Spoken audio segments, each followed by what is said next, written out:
Eu tô começando agora a live do Jovens Sem Fronteiras. Às 6 horas em ponto, a gente vai entrar aqui com o nosso convidado, professor da PUC em Direito e juiz, Dr. Luiz Manuel. E agora eu vou convidar a Nath, uma das novas integrantes do grupo Jovens Sem Fronteiras. E ela também conhece o professor Luiz Manuel, vai contar um pouco pra gente do que vai acontecer hoje. E eu vou chamar ela aqui agora. Oi, Nath! Oi, Ju. Oi, gente. E aí, tá ansiosa aqui pra nossa E conversa aí? de hoje? Tô muito ansiosa. Tava assistindo agora o Democracia em Vertigem. Tava passando nervoso e anotando várias coisas. Então, acho que a gente pode começar a explicar um pouco, né, Ju, o que vai ser essa conversa. Então, no momento atual, a gente pensou que seria muito legal fazer um Cinebreja, que é esse projeto nosso, para discutir a crise na democracia, porque é uma coisa que está muito em alta. Acho que a gente nunca discutiu tanto política o quanto a gente está discutindo agora. E a gente acha que um filme base que tem todo o sentido para esse contexto é o Democracia em Vertigem, da Petra Costa. Então, por isso que a gente indicou que vocês assistissem antes. E convidou o Luiz Manuel, que é o nosso professor de filosofia política da PUC, que sabe muito sobre a história da política e da filosofia, para ele trazer um ponto de vista técnico, e o Ju para mediar e para também trazer outros pontos de vista de pessoas também de fora do mundo jurídico, outras críticas, ideias, etc. Então, eu acho que vai ser muito legal, eu estou muito animada. Explicando um pouco, na verdade, do nosso projeto, a gente é um coletivo chamado Jovens Sem Fronteiras. Ele é sediado na Hebraica e nossa função principal é atuação social. Então, hoje, a gente atua, já faz, na verdade, mais de 2 anos, em uma ocupação no Grajaú. São 1.000 famílias e a gente tem feito várias atividades educativas todo domingo. Nesses 2 anos já tivemos crises, já tivemos muitos resultados positivos. Nosso último grande resultado foi em financiamento coletivo. A gente tinha a meta de 18 mil, arrecadamos 23 mil para construção de um parquinho e a gente conseguiu fazer isso, um parquinho e uma quadra, na frente de um barracão cultural, onde eles têm aula de capoeira, de arte, acesso a várias formas de expressão cultural que são extra-escola e muito importantes para o desenvolvimento deles, assim, ter isso lá dentro é incrível. E com esse incremento do parquinho e da quadra, eu acho que cria um ambiente muito melhor para as crianças. Agora, com essa pandemia, está muito difícil lá, porque muitas famílias são, assim, às vezes 6 crianças e muitas pessoas da família juntas em um barraco, às vezes é um cômodo só. É complicado. Desamparadas, né, completamente. É complicado cumprir o isolamento social, inclusive, considerando que muitos têm, às vezes, trabalhos informais. A gente está, então, por isso, arrecadando doações para a gente entregar cestas básicas. A gente já entregou muitas cestas básicas, só que a necessidade não Não acaba, acabou, né? né? Então, aqui, quem tiver interesse em fazer doação, manda um inbox para a gente, porque daí a gente passa os dados bancários, quem for Itaú, quem tiver outros bancos. A gente tem a opção também de boleto para não pagar taxa.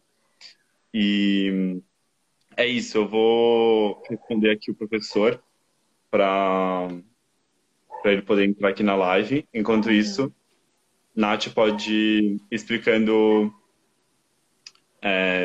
os outros pilares do Jovens Sem Fronteiras, porque eu contei da atuação social. Esse projeto chama Cinebreja, faz parte do pilar da nossa formação de grupo. Sim, o Cinebreja é um projeto muito legal, que ele foi pensado, na verdade, para trazer filmes que a gente julga interessante e que podem abrir uma discussão legal sobre os mais diversos temas. Então, a gente escolhe um filme e chama convidados que podem debater de uma forma interessante sobre os filmes escolhidos. Então, na dinâmica original, a gente convidava todo mundo lá para a sede do Jovens Sem Fronteiras, passava o filme, depois do filme a gente abria um debate, uma conversa entre os convidados e o pessoal que foi lá assistir. Então, a gente levantava questões e debates e tal, e era muito legal. E a gente não quis parar com esse projeto por conta da pandemia, porque a gente acha que esse é um momento muito importante para se discutirem diversas questões. Então, por isso que a gente acabou transmitindo isso para um formato virtual, que é legal também porque pode alcançar até mais pessoas do que o físico. Lógico, acaba perdendo algumas coisas interessantes que a gente tinha, mas que também podem trazer muitas outras coisas legais. Então, a ideia hoje é fazer esse Cinebreja virtual.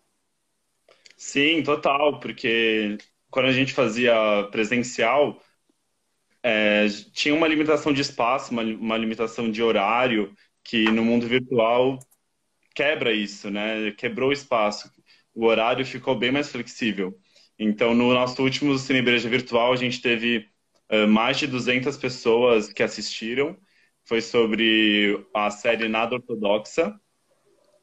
A gente trouxe a Dália Schneider e o Iolis, que são amigos nossos aqui do Jovens Sem Fronteiras, e profissionais também que contribuíram muito para o debate. E hoje a gente vai ter uma contribuição assim incrível para o debate. Eu e a Nath somos suspeitos, porque nós somos atualmente alunos do professor Luiz Manuel. A gente admira muito assim a aula dele, ele como profissional didática. Então acho que todo mundo vai aproveitar muito a nossa conversa hoje. E foi num momento super oportuno, né? Acho que tá na hora de falar disso mais do que nunca, então.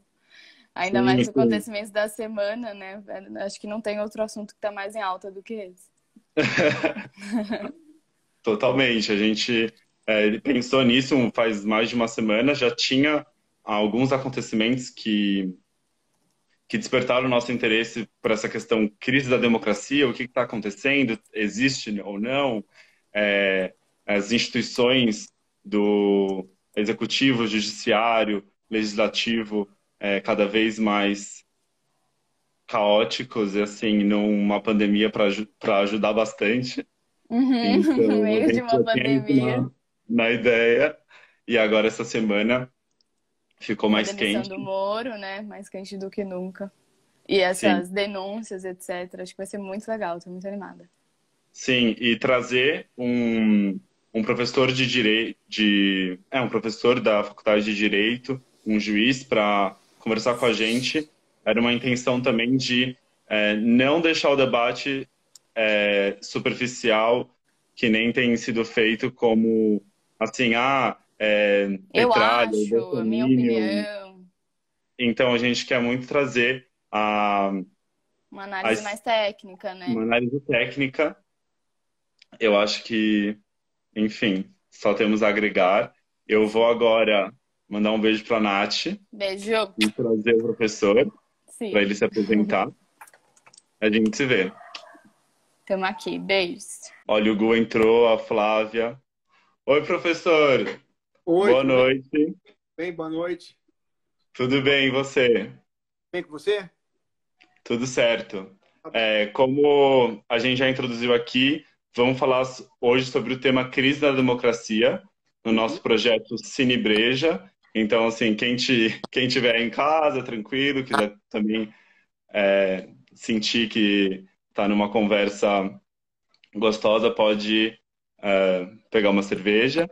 E, o documentário que a gente escolheu foi o Democracia em Vertigem, traz uma visão, né, sobre fatos recentes que podem ser considerados como fatos de corrosão da democracia, enfim, dentro de uma visão.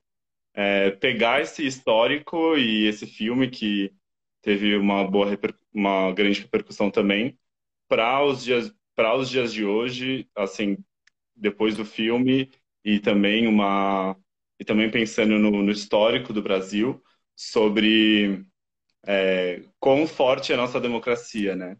Então, a gente convidou você como grande pensador aí e estudioso do direito.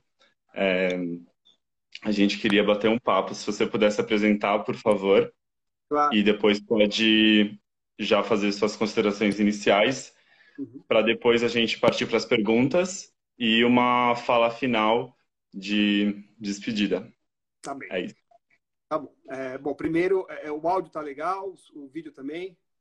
O áudio tá ok, o vídeo tá ótimo também. Então, ótimo. Bom, então, primeiro eu queria agradecer aos meus alunos, o Júlio e a Nath, por me terem convidado a participar desse encontro de vocês. Com grande satisfação que eu venho aqui bater um papo com vocês e com todos aqueles que se reúnem para pensarmos a nossa democracia. Meu nome é Luiz Manuel Fonseca Pires, eu sou mestre e doutor em Direito do Estado pela PUC, São Paulo. Sou professor de Direito Administrativo e também de algumas optativas. A optativa que a gente acabou se encontrando, Júlio e Nath, é a optativa História das Ideias Políticas e Direito Público. Também sou responsável por um grupo de pesquisa na PUC, com esse título, História das Ideias Políticas e Direito Público, que tem o propósito de alinhar perspectivas da ciência política, da filosofia política, com o direito público, também trabalhando com a história e com outras áreas do conhecimento, né? E sou juiz de direito aqui em São Paulo, titular de Vara da Fazenda Pública. A Vara da Fazenda Pública, para quem não é da área jurídica, é uma área, uma competência dentro do judiciário que trata de temas relacionados com o Estado e agentes públicos. E no meu caso, como eu sou juiz estadual, são temas relacionados à esfera municipal e estadual. Então, tudo que diz respeito à esfera da União, quer dizer, do governo federal, não cai na Justiça Estadual, cai na Justiça Federal. Mas o que diz respeito à cidade de São Paulo e o que diz feitas essas considerações, essa apresentação, eu para vocês qual que é o meu propósito aqui do encontro, que a gente possa conversar e dialogar a respeito. Oi, estou te ouvindo agora, Júlio, tá me ouvindo? Agora tá ótimo. Então tá bom, vamos lá, mudei de rede aqui. Acho que o problema era a minha rede na internet, né? Acho que sim. Então tá bom, então vamos lá. Até onde vocês ouviram?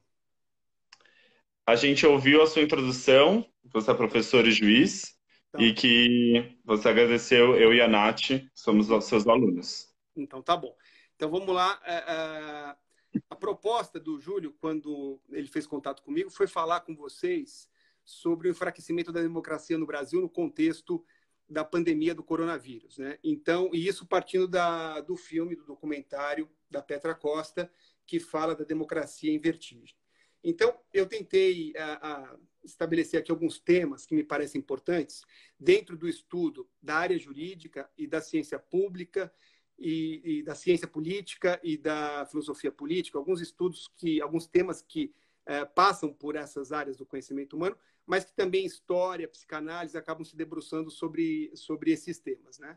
E um deles, em especial, que é um tema que diz respeito à área jurídica e também à ciência política, é do estado de exceção. Acho que é um ponto de partida para a gente refletir, porque nós podemos, como diz um sociólogo e jurista português, o Boaventura de Souza Santos, podemos reconhecer no cenário mundial que vivemos dois caminhos possíveis de estado de exceção. Uma situação prática de estado de exceção democrático e um estado de exceção antidemocrático. Eu acho que, em relação à realidade do Brasil, esse tema é muito importante porque ele se conecta com o documentário que foi proposto, porque no documentário de Petra Costa, ela tenta identificar razões precedentes à crise política que se estabelece ali por época do processo formalmente chamado de impeachment contra a presidente Dilma Rousseff, onde ela tenta resgatar de um passado ali por volta da década de 60, mais ou menos, com algumas referências até anteriores,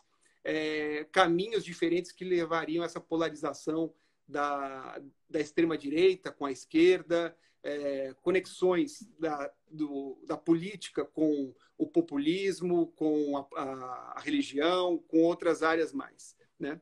E eu acho que há uma continuidade que a pandemia do coronavírus provoca com esse tema abordado no documentário. Então, quer dizer, nós temos uma realidade própria aqui no Brasil que se conecta com essa história narrada pelo documentário Democracia em Vertigem, que sugere ali ao final até mesmo uma espiral ao abismo da frágil democracia que havia sido constituída após ditadura militar, com o fim dela em 1985. Então, com alguma tentativa, algum rascunho de democracia que surgiu, o processo que se seguiu e é retratado ali pelo filme estaria num caminho possível de um colapso, né? E a pandemia do coronavírus provoca, não só no Brasil, mas no mundo inteiro, realmente esses dois caminhos possíveis de se pensar um estado de exceção democrático como recurso de enfrentamento à crise, ou então um estado de exceção no qual a vontade política se sobrepõe ao direito e o direito acaba, infelizmente, servindo mais como um pano de fundo para legitimar vontades políticas.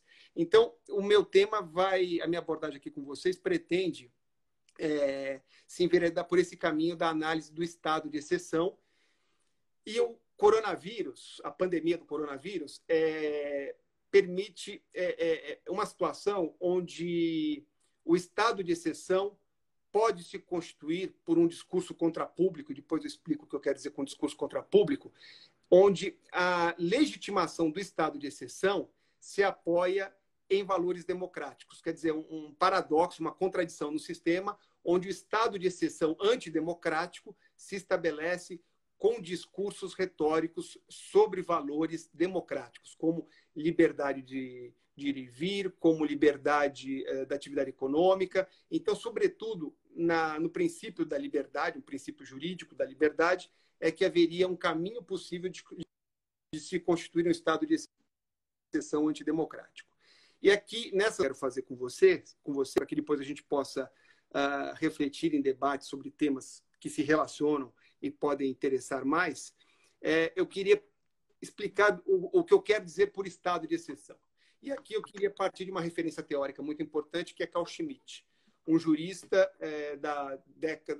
atuando muito na década de 20, década de 30 do século passado, na Alemanha, alguém que tinha a pretensão de se aproximar e ser alguém ativo e com destaque no regime nazista, e ele não conseguiu o espaço que ele queria, mas ele foi alguém que contribuiu para o regime com as suas teorias, com o seu arcabouço teórico na área do direito. E o que há de importante no pensamento dele é que, e tem sido revisitado aí por vários estudiosos do direito, da ciência política, filosofia política nos últimos anos, é que esse terceiro milênio parece resgatar essa teoria a respeito e encaminhar democracias a uma situação realmente de vertigem, como é o caso da realidade brasileira. Então, o início aqui da minha fala é sobre algumas considerações a respeito dessa teoria do Carl Schmitt, atualizando com uma perspectiva necessária do século XXI. O que diz Carl Schmitt? E é importante aqui entender que ele é um pensador, considerado um realista político do século XX, tal como foi no Renascimento Maquiavel, um realista político, alguém que conseguiu perceber como se operava efetivamente a relação entre direito e política, no caso de Carl Schmitt. Então, trazer o pensamento dele não significa se encaminhar para aquilo que ele idealizava como a forma que tudo deveria se operar entre a vontade política e o direito, mas compreender que ele percebeu os mecanismos pelos quais esse realismo político se impõe no seu direito. Então, o que quer dizer Carl Schmitt por estado de exceção? Ele diz que estado de exceção é um campo de conhecimento, um campo de desenvolvimento que ele vai tratar ali na ciência jurídica, é uma forma de entender a relação entre o direito e a política. Em qual sentido? No sentido de perceber que não é o direito que determina o universo possível das ações políticas. Mas quando se fala em estado de exceção, significa reconhecer que a vontade política antecede categorias jurídicas, a Constituição, as leis, na forma como as leis, de um modo geral, vão ser operadas, vão ser aplicadas, tanto pelo Poder Judiciário, quanto como uma situação na qual a vontade política se sobrepõe ao direito. E por que ela se sobrepõe ao direito? Porque aí é um ponto-chave do pensamento dele, e pensar em relação ao momento que nós estamos passando, existe uma identificação da noção de soberania não com o povo, mas soberano é aquele que consegue dizer qual o estado de exceção. Então, isso é muito importante, acho que é um primeiro ponto importante dessa minha fala introdutória, que é perceber o seguinte: em soberania, que significa o poder pertence ao povo, é uma conquista recente, é uma conquista que vai se elaborar ao longo do século XIX. Século XVIII, no final do século XVIII, nós temos... Estava ótima essa introdução. A gente começar a entender um pouco sobre estado de exceção. Existe estado de exceção democrático, vontade política de sobrepor o direito. Realmente é o que a gente precisa saber para entender o momento atual. E eu vou chamar o professor porque ele já está pronto. Aí, ó, tem gente que mandou: excelente iniciativa, discussão necessária. Oi, professor, acho que agora Oi. vai. Então, agora Se vai. travar o Wi-Fi, você pode tentar colocar no 3G também. Tá. Então, vamos lá. Vou tentar abreviar o que eu havia introduzido e seguir adiante para que a gente possa aproveitar depois os debates. Bom, falando sobre a situação da crise da democracia no Brasil, no contexto do coronavírus, o que me parece importante é a gente trabalhar com um tema que se chama estado de exceção. É um tema que não é exclusivo do direito, e eu vou procurar aqui uma linguagem que seja acessível a todos, mas é um tema que também interessa a ciência política, interessa a história, interessa em alguns aspectos a psicanálise, interessa a filosofia política. Então, eu vou fazer algumas conexões aqui do tema Estado de Direito, né, e Estado de Exceção, nessa perspectiva do direito e da ciência política em especial. Bom, quando se fala em estado de exceção, o que é importante ter aqui como uma referência, pelo menos me parece uma das principais referências do século XX, é um pensador alemão chamado Carl Schmitt, um jurista que tinha pretensões de se aproximar ali do regime nazista, não conseguiu, mas ao mesmo tempo contribuiu muito ao regime nazista com as suas ideias. E há alguns aspectos da sua teoria que precisam, lógico, de algumas adaptações em relação ao século XXI, mas são muito importantes os temas por ele tratado para que possamos entender essa crise da democracia no Brasil.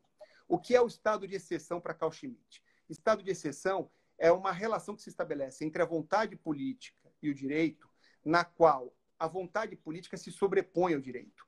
E não é só a vontade política para inaugurar o direito, como trazer uma nova Constituição ou novas leis por parte de um parlamento, algo parecido. Significa, na operação do direito no dia a dia, tanto pelos tribunais quanto pela função administrativa. Vamos lá, tentativa número 5? Vamos! Agora vai. Então tá bom. Bom, cada vez mais eu resumo a introdução, mas tudo bem, acho que não vai ter prejuízo, qualquer coisa a gente resolve depois nas perguntas. Então, o tema tratado por Carl Schmitt é o estado de exceção. Estado de exceção é a compreensão de que a vontade política se sobrepõe ao direito. Se sobrepõe ao direito na operação do próprio direito. Então, no exercício da função administrativa, da administração, de prefeitos, governadores, presidente, na aplicação do direito pelos tribunais. Então, sempre haveria uma vontade política que, na verdade, ela faz do direito ali um artifício para que ela, a vontade política, possa se sobrepor. Essa é a ideia central do Carl Schmitt, e é por isso que se diz que a vontade política ela precede lógica e cronologicamente o direito. Quer dizer, é a vontade política que está determinando o próprio direito. E a implicação que tem desse arcabouço teórico é entender que a soberania não pertence ao povo. A soberania pertence àquele que tem a capacidade de dizer qual é o estado de exceção.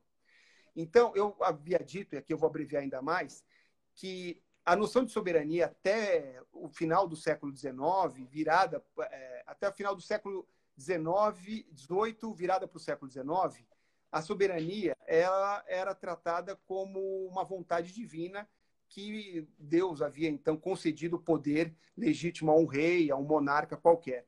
A construção, a partir da Revolução Francesa, e sobretudo no século XIX, é entender a soberania, como os iluministas haviam já contribuído com várias referências teóricas, entender a soberania como a vontade do povo. Então, a legitimação do poder estaria na vontade do povo e esse poder seria exercido por meio dos representantes, mas a fonte do poder estaria com o povo. O século XX, então, ele começa já com uma consolidação muito clara disso, de que a soberania significa o poder que pertence ao povo.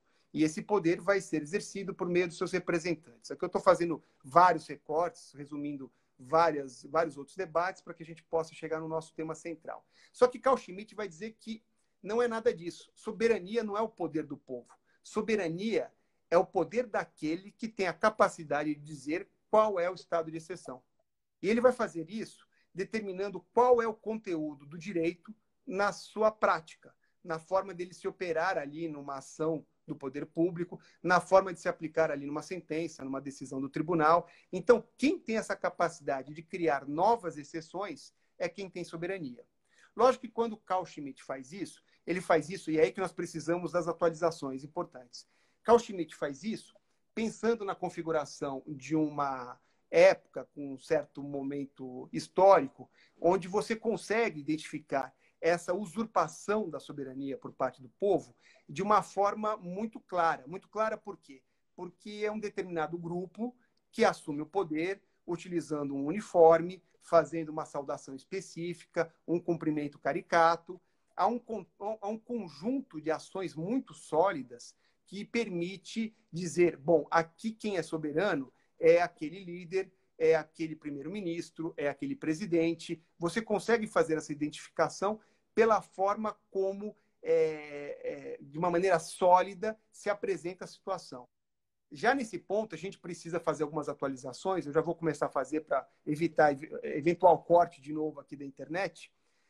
Essa ideia de estado de exceção de Carl Schmitt, ela se mantém absolutamente presente e atual para que a gente possa entender essa tensão entre política e direito, que é uma tensão que se estabelece, percebendo que, no mundo contemporâneo, essa usurpação da soberania, ela dá da mesma forma sólida que se dava no passado, na representação de um líder, ou de 2 ou 3, ou de um grupo específico que se encontra no poder, numa comissão.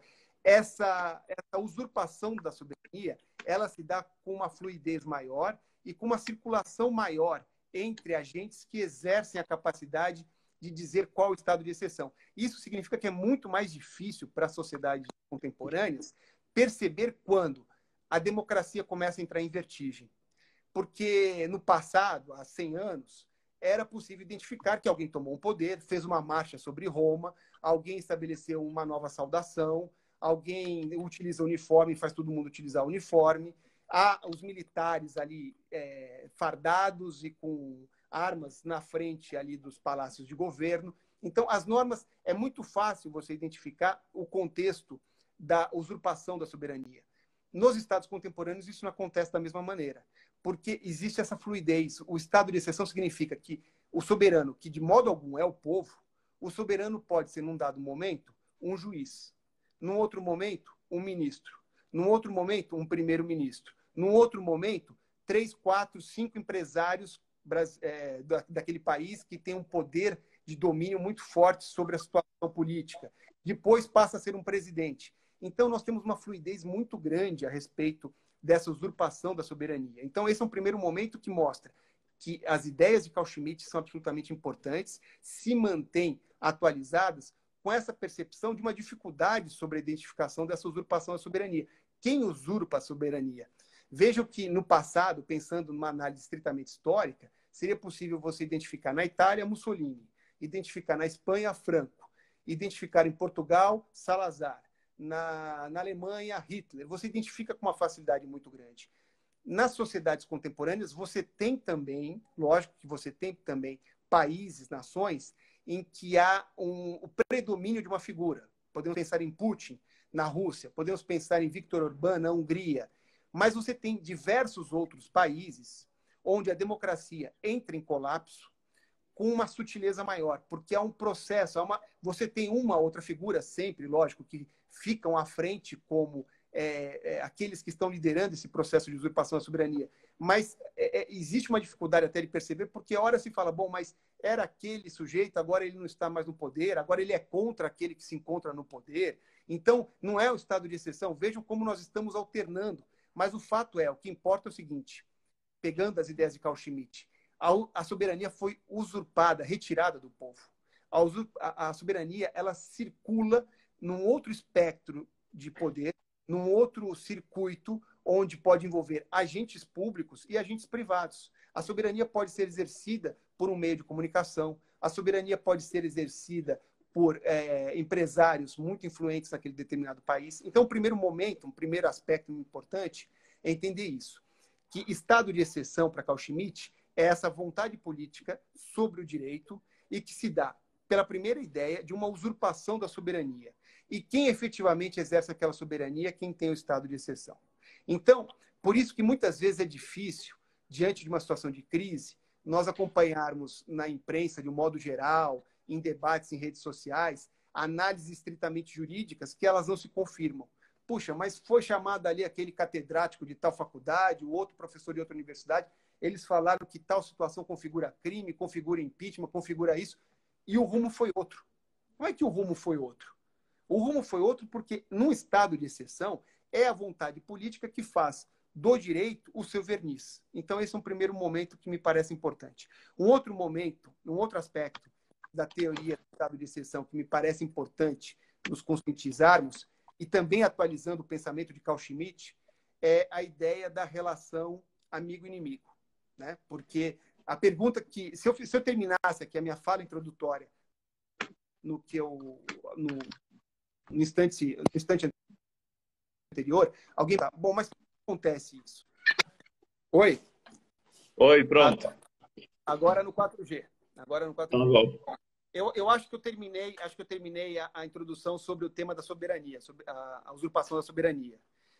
Eu estava introduzindo o tema da equação amigo-inimigo, não é isso? Deu para ouvir essa introdução, não deu, Júlio? Deu sim. Então, tá bom. Então, a pergunta que se poderia fazer é o seguinte, como é que isso se opera? Como é que é possível, se nós temos aí, desde a Revolução Francesa, ou pelo menos 1830, ali na Revolução de 1830 na França, a reafirmação do Estado de Direito, como é que, 100 anos depois, ou pior ainda, quase 200 anos depois, nós temos a soberania usurpada do povo, né? Como é que isso se opera? Como é que é possível isso acontecer? E aí o próprio Carl Schmitt dava a resposta ao seu tempo, que ela é absolutamente válida para o nosso, com algumas adaptações próprias da comunicação em rede, da comunicação do nosso tempo, que é a ideia da equação amigo-inimigo. Então, isso é possível porque se propõe uma ideia de que é preciso combater um determinado inimigo. E aí é nesse ponto em que o direito e a própria ciência política se abrem atualmente para contribuições muito importantes da psicanálise, da psicologia, sobre algo que a própria filosofia política, já ao tempo de Thomas Hobbes, um pensador do século XVII, havia introduzido, que é a importância dos afetos, dos sentimentos na vida política. E na vida política significa na compreensão e operação do próprio direito. O que eu quero dizer é o seguinte, você mobilizando afetos, e quando eu falo afetos, sentimentos, eu quero dizer afetos, sentimentos que tenham repercussão na vida pública. Porque todos têm sentimentos os mais variados que refletem, ora no âmbito privado, ora no âmbito público. Então, o medo. A pessoa que tem um medo de escuro é um afeto privado. Mas se ela tem medo de ser assaltada, é um afeto público. E é esse afeto público, esse afeto que diz respeito à relação dele, à vida dele em sociedade, que é o afeto que interessa, que já Thomas Hobbes percebeu lá no século XVII e que ele é resgatado nessa compreensão do estado de exceção como elemento mobilizador da vida política, que é a identificação de você projetar algum inimigo, e projetando algum inimigo, você tem, então, uma legitimação, é o discurso que se segue, uma legitimação da usurpação da soberania. O que eu quero dizer com isso, para ficar mais claro? Vejam a situação da violência nas ruas. Se nós temos essa violência nas ruas, então é preciso que eu tenha, que estou no poder, que eu tenha poder suficiente para combater essa violência. E para combater essa violência, você precisa que eu aplique mecanismos, métodos de combate dessa violência, ainda que eles não se enquadrem numa interpretação possível da Constituição. Essa que é a ideia. Eu vou mobilizar inimigos para legitimar que o povo tenha um consentimento de deixar que a sua soberania, o seu poder, na verdade, esse poder seja subtraído e exercido com exclusividade por aquele que se encontra no poder, aqueles grupos que se encontram no poder, ditando novas exceções. Novas exceções àquelas regras constituídas. Então, essa equação amigo-inimigo é muito importante nesse quadro. E o que é fundamental perceber, atualizando o pensamento de Carl Schmitt, é que naquela mesma sociedade sólida, mais monolítica do início do século passado, era possível identificar um grupo, ou 2 ou 3 grupos que se constituíam como inimigos, como, por exemplo, os comunistas, socialistas, judeus, pensando na Alemanha nazista, eram inimigos sólidos também. Quer dizer, você conseguia identificar com muita clareza. As sociedades contemporâneas que se enveredam por esse estado de exceção inconstitucional são sociedades que têm como característica, também de um modo geral, uma fluidez muito forte dos seus inimigos.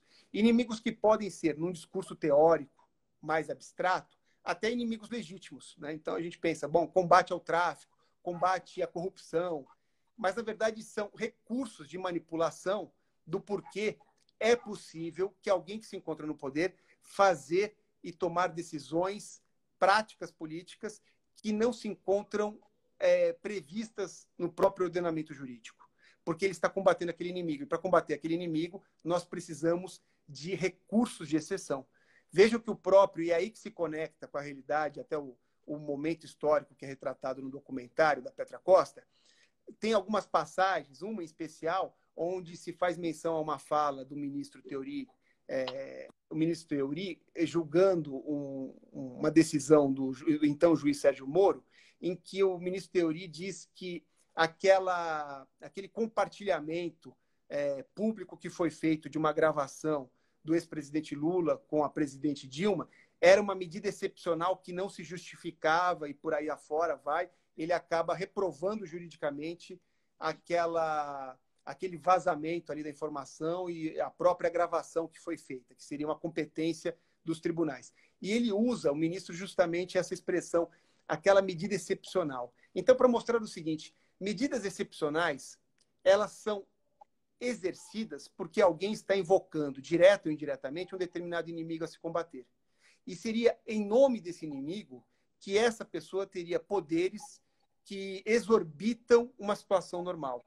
Então, a própria situação legitimaria, supostamente, esses poderes excepcionais porque a pessoa se encontra ali em nome de alguma causa. Essa causa pode ser, como eu disse, esse inimigo pode ser uma ideia, né? Pode ser uma ideia como o comunismo, pode ser uma ideia ou uma dada situação que encontra até uma legitimação social, como, por exemplo, combate ao tráfico de entorpecentes, combate à criminalidade. Ou pode ser especulações imaginativas sobre situações que não se justificam, como atacar a educação, o marxismo cultural e outras besteiras mais que circulam. Mas o importante sempre é a figura de um inimigo para que ele possa ser, para que esse inimigo possa justificar. Então, e aí, um outro ponto que eu queria atualizar, então, essas ideias do Carl Schmitt, a contemporaneidade, é que ao tempo de Carl Schmitt, como eu estava dizendo, que era uma sociedade mais sólida, mais monolítica, era possível identificar 2, 4 inimigos e circular entre. O próprio livro 1984, do George Orwell, mostra ali a Oceania em combate, ora com a Lestásia, ora com a Eurásia. Quer dizer, eram 2 inimigos possíveis, um ora outro. E as sociedades contemporâneas, tal como a soberania não se personifica necessariamente na pessoa de um agente político, circulando por vários agentes econômicos, mas o fato é que ela não pertence ao povo. Da mesma forma, nos estados de exceção, o inimigo não precisa ser um inimigo só, ou de facilidade. Pode variar hora de uma determinada pessoa, horas. Então, é possível haver uma circulação de figuras a serem combatidas, que o que é para um estado de exceção, é que essas figuras legitimem essa usurpação da soberania. E o que me parece importante ainda anotar sobre essas introduções é que, nas sociedades contemporâneas, há inimigos específicos a serem combatidos de alguma forma, por meio dessa constituição de figuras imaginárias de inimigos. A educação e a cultura são duas áreas diretamente combatidas. E por que são duas áreas combatidas? Porque são duas áreas que permitem fomentar reflexões críticas. Então, se são áreas que permitem que as pessoas verifiquem a situação e compreendam que ela não se justifica de tal forma, que a sua soberania está sendo usurpada, então são duas áreas que precisam ser combatidas. Por isso que todo estado de exceção inconstitucional, ele se encaminha logo no início para essas duas áreas. Não é à toa, não é coincidência. Educação e cultura, duas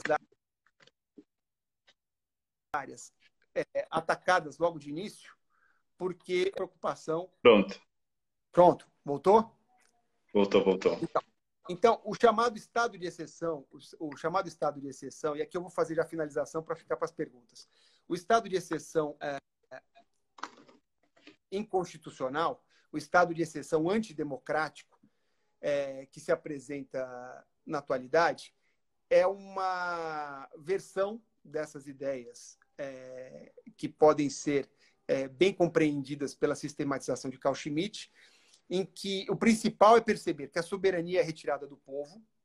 A soberania é retirada do povo a pretexto de combater inimigos. E os dados que atualizam, e ao mesmo tempo atualizam e dificultam a compreensão de que estamos vivendo estados de exceção, é que tanto os novos soberanos, quer dizer, aqueles que estão ditando as exceções, como também os inimigos, eles são fluidos.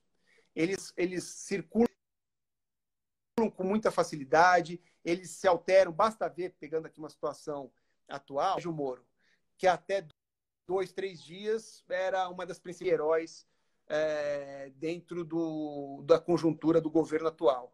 E a partir do momento em que ele deixa o governo, e até mesmo ao comunismo em redes sociais. Então, esse fenômeno de circulação muito rápida de constituição de novos inimigos, permitem estar frequentemente esse estado de exceção. Tem gente mandando aqui, ó. Gente, essas lives são uma adrenalina. Tem gente que mandou no outro. Apesar da live estar falhando, a aula está sendo incrível. Temos muitos elogios aqui ao professor. Então tá, eu só queria finalizar, para que possa abrir para as perguntas. Eu falei sobre a soberania do povo ser usurpada e é quem dita estado de exceção, que na sociedade contemporânea quem dita estado de exceção não é necessariamente a figura de um agente político, um presidente ou um primeiro-ministro. Isso pode circular com muita facilidade, compreender que estamos em estados de exceção. E falei inimigo e na sociedade contemporânea da possibilidade, quer dizer, da facilitação, mobilização, hora de ideias, hora de pessoas, dessa circulação muito intensa de novos inimigos, né? E aí eu queria só terminar com algo que eu falei no início, eu não sei se com tantos cortes isso ficou claro, que existe uma dificuldade ainda maior nessa compreensão da instalação de um estado de exceção quando se vive uma pandemia de coronavírus. Por quê? Porque essa é uma situação absolutamente atípica que justifica a mobilização daquilo que para o direito se chama estado de exceção na perspectiva da democracia. Quer dizer, um estado de exceção democrático é aquele que vai interditar a liberdade de circulação, vai restringir ou até mesmo interditar a liberdade da atividade econômica em nome de uma causa maior, que é a proteção da vida das pessoas. proteção da saúde, etc. Só que o estado de exceção democrático, ele intervém, ele interfere, ele atinge a liberdade. E, ao fazer isso, permite a constituição de um estado de exceção antidemocrático com a retórica dos próprios valores da democracia.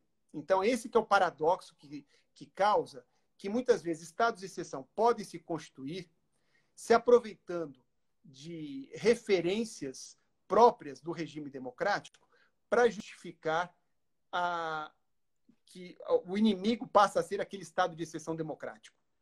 E isso se dá naquilo que se chama discurso contra público. Quer dizer, o discurso contra público é algo que surgiu como uma elaboração teórica dentro de crítica à filosofia de Habermas, um filósofo alemão, depois se desenvolveu para outros campos, e mais recentemente um crítico literário construiu um conceito, que é o conceito até mais utilizado de discurso contra público, que é a ideia de uma performance disruptiva. O que eu quero dizer com isso? Um discurso que, na verdade, é um discurso performático, né? Ele tem uma encenação muito grande e ele é disruptivo porque ele rompe com padrões tradicionais e conhecidos da comunicação em sociedade. Então, vamos imaginar o seguinte. Nós podemos imaginar uma série de embates e de críticas.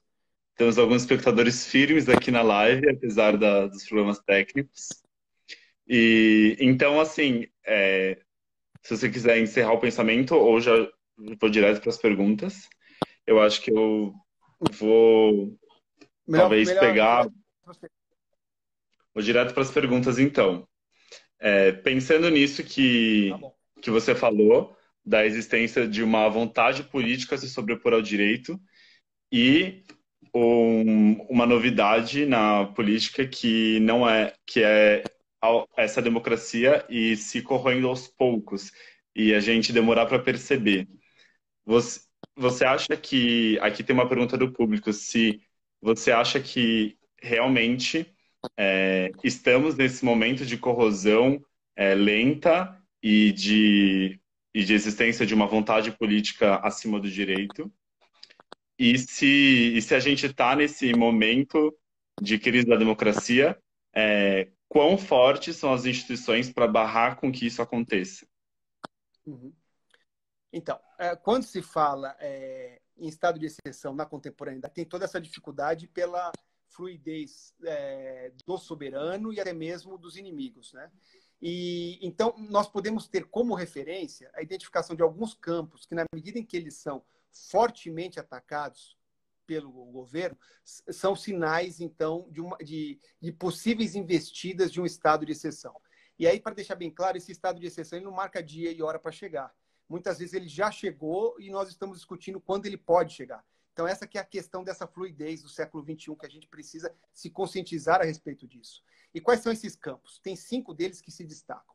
Educação, cultura, porque são 2 campos que promovem reflexão crítica, né? Então, são os 2 primeiros campos. E aí nós podemos pensar na sequência de investidas que educação e cultura passaram a sofrer no passado de um modo geral.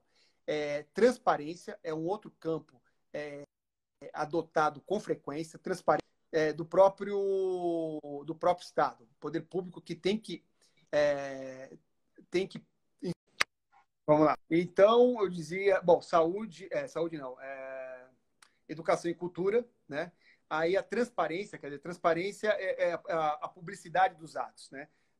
Quanto mais um Estado começa a praticar uma seletividade das informações que ele deve compartilhar, ele começa a investir nessa situação de um estado de exceção, onde a transparência exigida pela ideia de princípio republicano, ela se torna acessória. O que importa, na verdade, é a vontade de ocultar, de esconder a informação, né?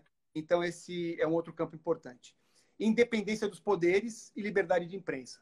Com esses 2, a gente fecha, então.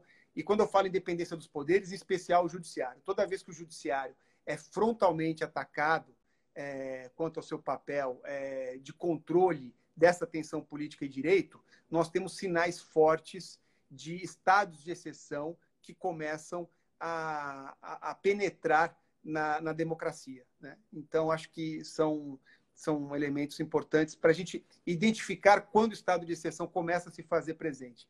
É sobre a forma em que esses ataques são sistematizados contra esses 5 grandes campos, né? Você falou agora da independência dos poderes e mandaram aqui uma pergunta sobre sobre essa última notícia da questão da troca do diretor-geral da Polícia Federal. E tem gente perguntando aqui se não seria contraditório a lei prever que o presidente tenha que indicar o diretor-geral da Polícia Federal e até o procurador-geral da República, se isso não feriria a independência desses órgãos que no caso agora, investigam o filho do presidente e o procurador-geral da República com a função de entrar com um pedido para instaurar um inquérito sobre atos do presidente. Uhum. Então, dentro de uma democracia, não significa que a gente tenha um quadro perfeito, um quadro numa Constituição, nós tenhamos todas as instituições e os institutos de uma forma realizada com perfeição. Há muito o que fazer em cada campo, em cada área. O que não é possível é tentar substituir eventuais falhas ou deficiências pondo simplesmente de lado a Constituição. Então, ainda que se possa fazer a crítica, e muitos teóricos fazem a crítica assim, sobre a forma como, no Brasil, o chefe do Ministério Público Federal é nomeado, a forma em que há nomeação para ministros das Cortes Supremas, ainda que existam debates acadêmicos tentando mostrar outros caminhos possíveis, mais adequados, nós estamos em busca de um aperfeiçoamento das instituições. O que não é possível é que essas instituições sejam simplesmente abandonadas a pretexto da necessidade urgente de atacar determinado inimigo, que é a corrupção, que é o problema do desemprego, que é o tráfico, que é isso, que é aquilo, que é o comunismo, e a pretexto disso a soberania se constituir de uma forma concentrada nas mãos de alguns dirigentes, de alguns agentes políticos ou de pessoas que às vezes não estão nem nos quadros políticos, a pretexto da realização daquele embate em relação aos inimigos. Então, e aí a gente percebe como esses campos são importantes, eles interagem. Querer saber se uma nomeação, uma substituição de cargo de um delegado federal, um delegado geral, por exemplo, se é possível ou não, nós podemos inicialmente dizer, bom, mas é uma competência formal que existe. Bom, é uma competência formal que existe essa nomeação. Mas se nós tomarmos aquele terceiro campo, o quarto campo que eu fiz menção, que é a transparência, a publicidade, nós conseguimos integrar isso e perceber que não é uma competência formal que pode ser utilizada simplesmente para fazer valer aquela vontade política.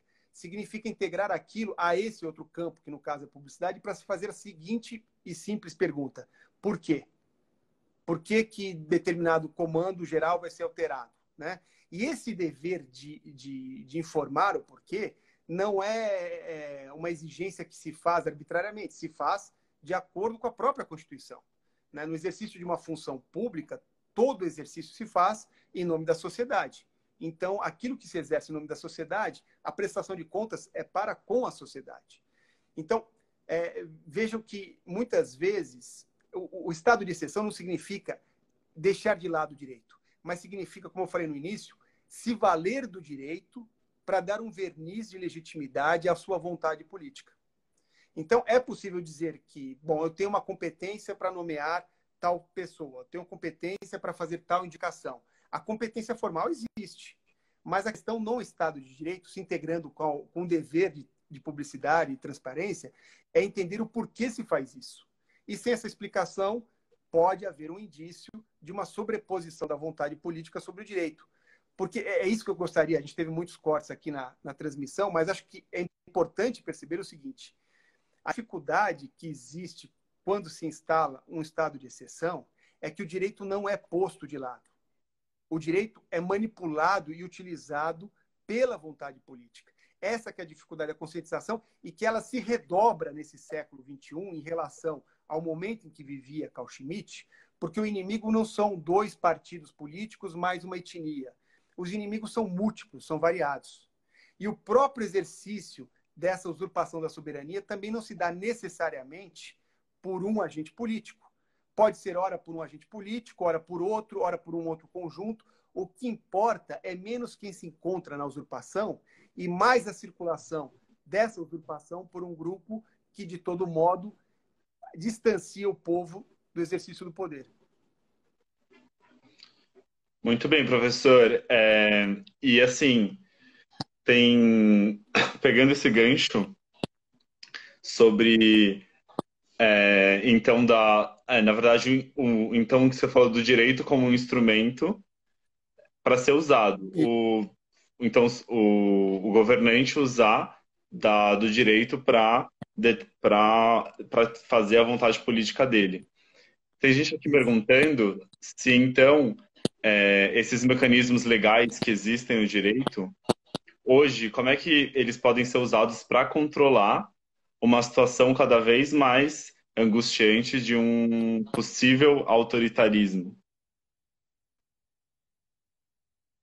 Que até se associa a uma abordagem feita ali pela Petra Costa, no documentário dela, que ela relata em várias passagens momentos de conciliação, né?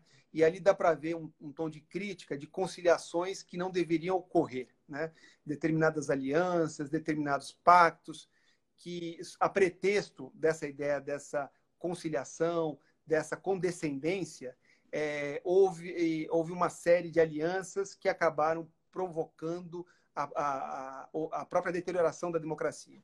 E que me parece que, em situações de crise, o referencial que a gente deve ter é o seguinte: não há conciliação, como foi uma palavra utilizada até domingo passado pelo presidente naquela manifestação pedindo a intervenção militar, não há conciliação com o abuso e usurpação do poder. Na verdade, é essa conciliação que não pode haver. Então, todo ataque forte e violento que se faz, toda investida que se faz contra esses campos que eu me referi agora há pouco, educação, cultura, liberdade de imprensa, transparência, independência dos poderes, as investidas fortes que ocorrem, elas não podem ter como resposta uma condescendência em relação a isso. Então, a consequência seria outra. A consequência seria apuração de responsabilidade, né? Então, acho que esse é um ponto importante para evitar o quê? A penetração do estado de exceção. Se eu tenho, por um diagnóstico aí de eventos que ocorreram recentemente, se eu tenho uma mobilização da sociedade pedindo intervenção militar, que é uma mobilização que se faz, cada qual exercendo ali a sua liberdade de expressão de pensamento. Se eu tenho um presidente da República que vai à manifestação, diz que a vontade do povo, e ali é uma vontade seletiva do povo que ali se encontra, deve prevalecer. Se ele próprio compartilha nas redes sociais e compartilha um ângulo específico onde aparece fechamento do Supremo Tribunal Federal, quer dizer, um ataque a um dos poderes, nós temos que ter um processo de responsabilização. Qual o grau de responsabilização nas instâncias próprias é que isso deve ser apurado. Mas não essa condescendência em relação a minimizar essa situação, porque isso que é importante, eu não sei se ficou claro com tantos fragmentos, o que é importante perceber é que quando isso acontece, o estado de exceção já está presente.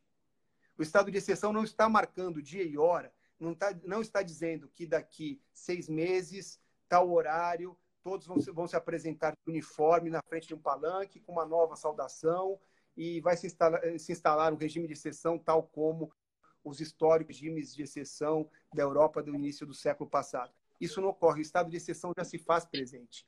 Então, é uma disputa que se faz hoje nessa tensão entre política e direito, onde os espaços precisam ser restaurados. O espaço político precisa existir, mas ele não pode se sobrepor ao direito com tanta frequência, de uma forma tão recorrente. Então, é preciso que haja reação, no sentido de reação institucional, na apuração de responsabilidades. Então, essa condescendência que não é possível. E aí eu vou tomar mais um exemplo prático e dessa semana, que diz respeito ao relato do ex-ministro Sérgio Moro, que ele não teria assinado ali o pedido de exoneração pelo delegado, que aquela assinatura digital que saiu ali no Diário Oficial não foi feita por ele.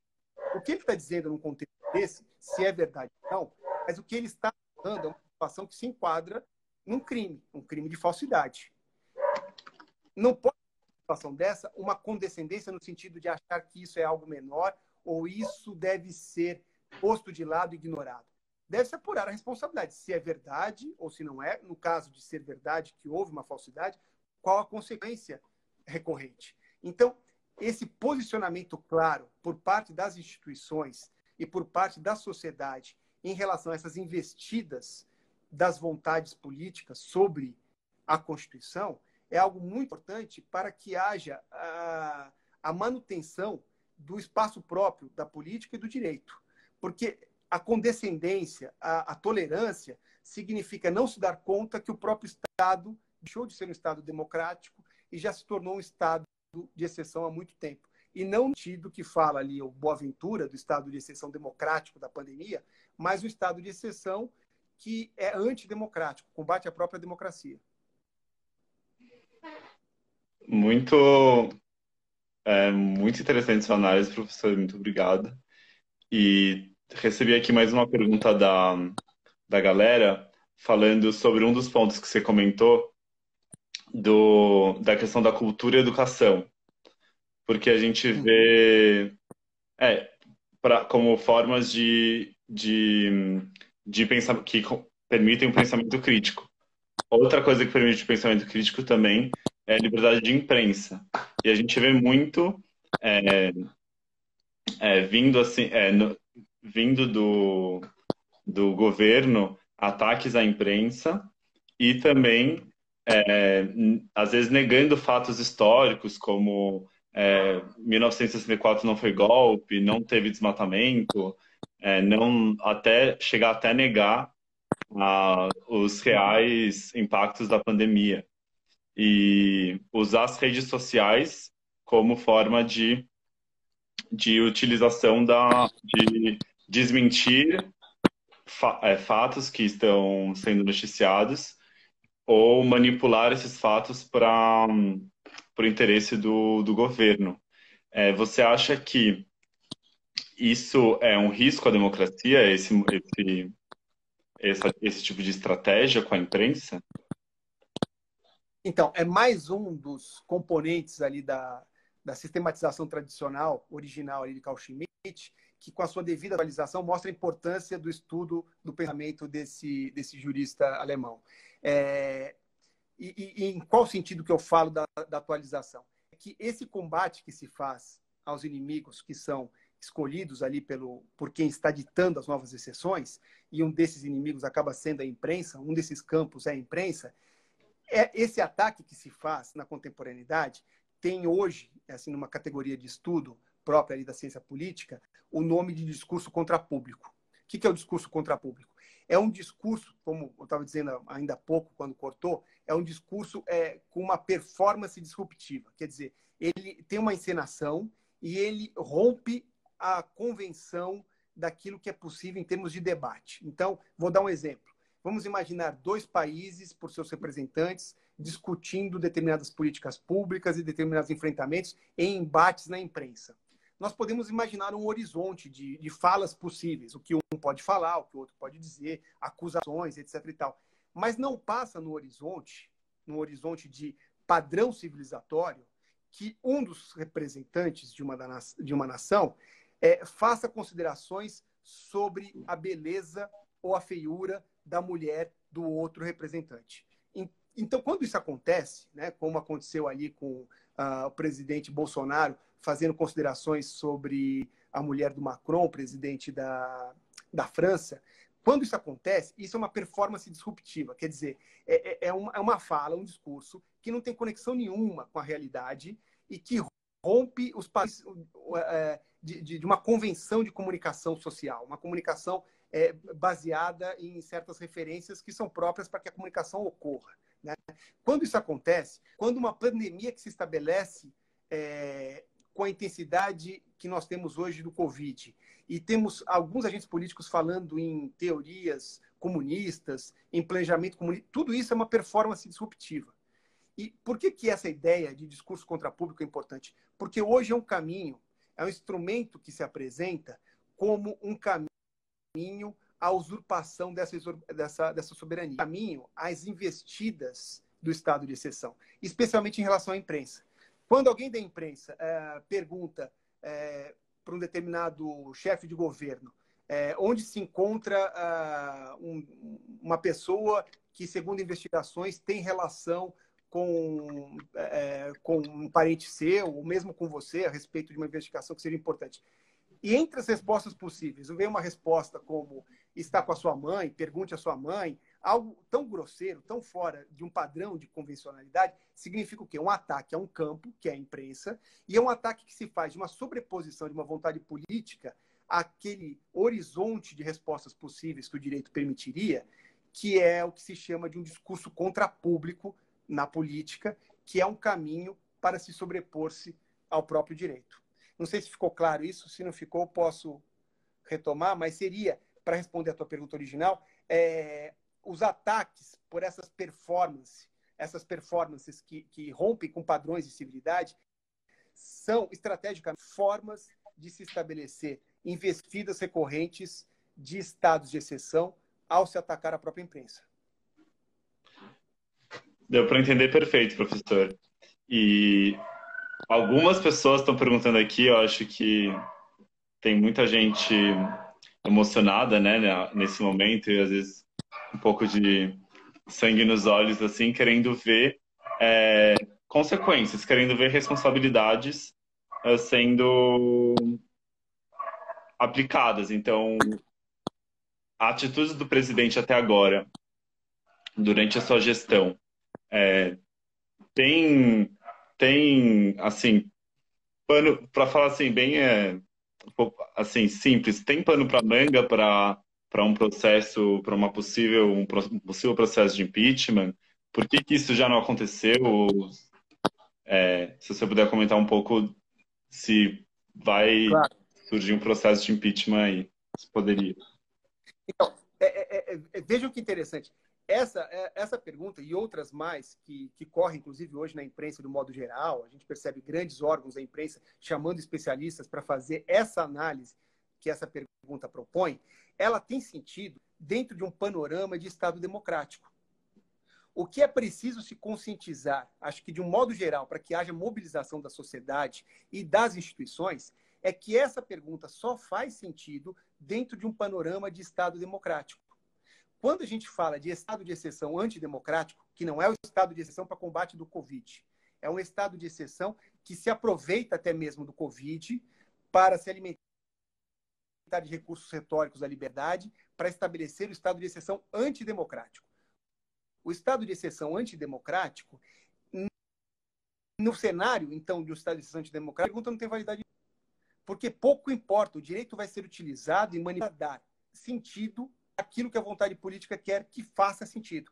Então, por isso que é importante perceber que o que se vive na atualidade, de um modo geral no mundo, em vários países, é uma tensão muito forte. O Brasil tem um traço que é uma continuidade da abordagem até do documentário da Petra Costa, é uma tensão muito grande entre democracia e ausência de democracia. Democracia versus estado de exceção. E esse estado de exceção que vai penetrando, ele penetra quando não há essas respostas. Então, a questão não é tanto uma explicação estritamente jurídica sobre isso, mas perceber o seguinte: se não houver uma reação institucional em termos de apuração de responsabilidades de todo esse conjunto de obra que nós temos, desde do ato pela intervenção militar no domingo passado, as acusações pelo ex-ministro Sérgio Moro de falsidade e de intervenção na Polícia Militar. Se não houver uma reação institucional no sentido de querer se apurar responsabilidade, o caminho, então, que vai operar é um caminho do estado de exceção, do estabelecimento do estado de exceção. Então, todas essas perguntas são importantes para um país que tem uma tradição de instituições. Um país com frágil tradição democrática, ele está sujeito a saber mais o que vai prevalecer, se é ou não o estado de exceção. Perfeito, professor. Acho que a gente já está chegando no fim do nosso encontro. As perguntas ainda foram... É?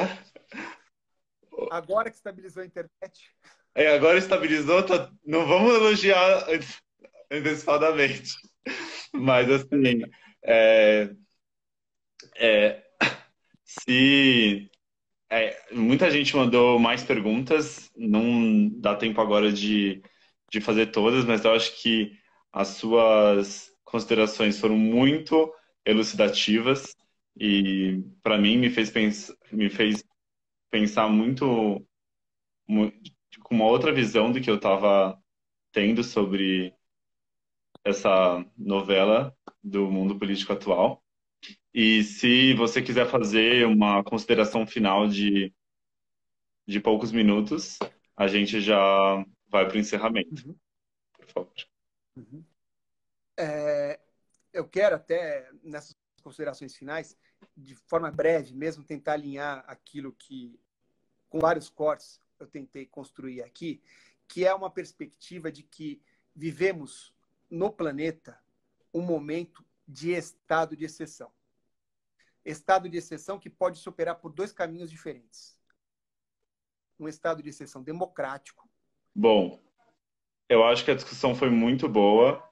Realmente o professor conseguiu trazer pensamentos de filósofos e pensadores políticos, relacionar com as notícias mais recentes e atuais. Estou vendo muitas mensagens lindas de, de parabéns, parabéns ao professor, parabéns a todos.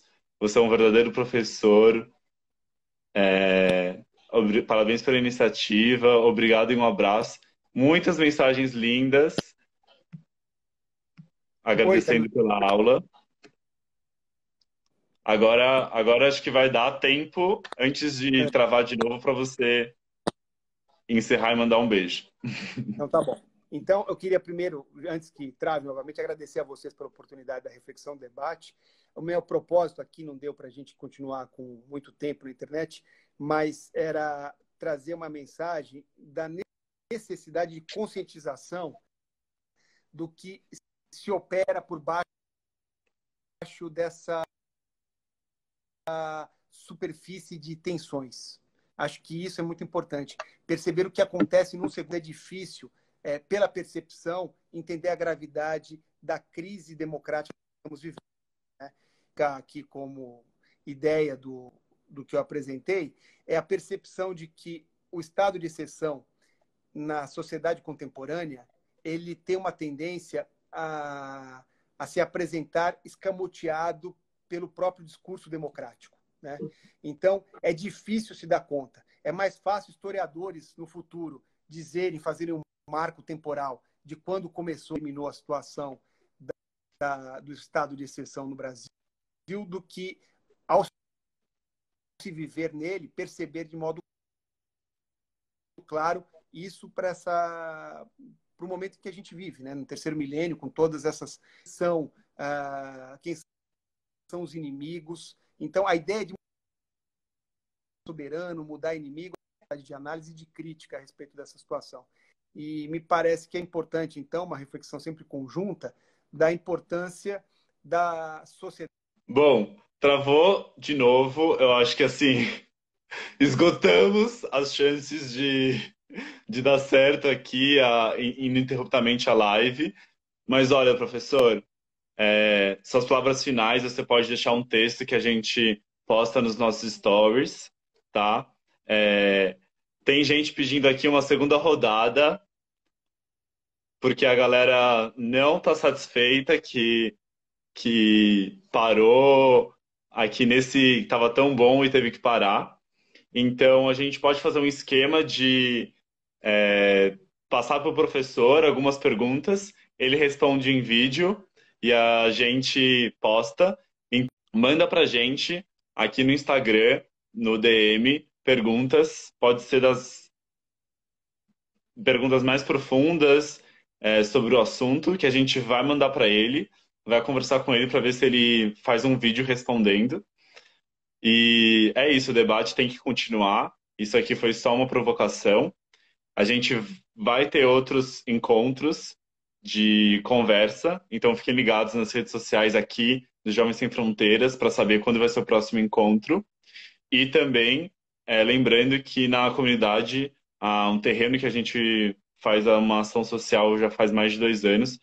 Mais de 1.000 famílias moram lá, uma vulnerabilidade social realmente extrema.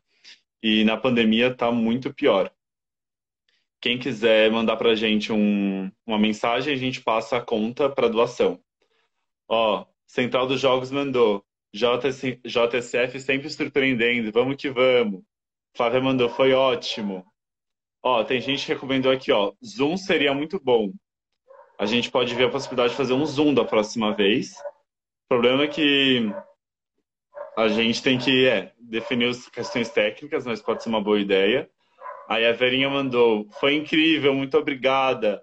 O Paulo Renato César, obrigado e um abraço a Luiz. A Sarita Greenberg, minha mãe, mandou, entre cortes e recortes, ótima iniciativa dos Jovens Sem Fronteiras. Obrigada, professor Luiz Manuel. Gente, tantas mensagens assim, agradecendo, agradeço vocês por terem participado e a galera que realmente resistiu no rolê, os inimigos do fim, que ficaram mesmo com a live travada. Então é isso, um beijão, até o próximo encontro e fica por dentro das redes sociais. Tchau, tchau.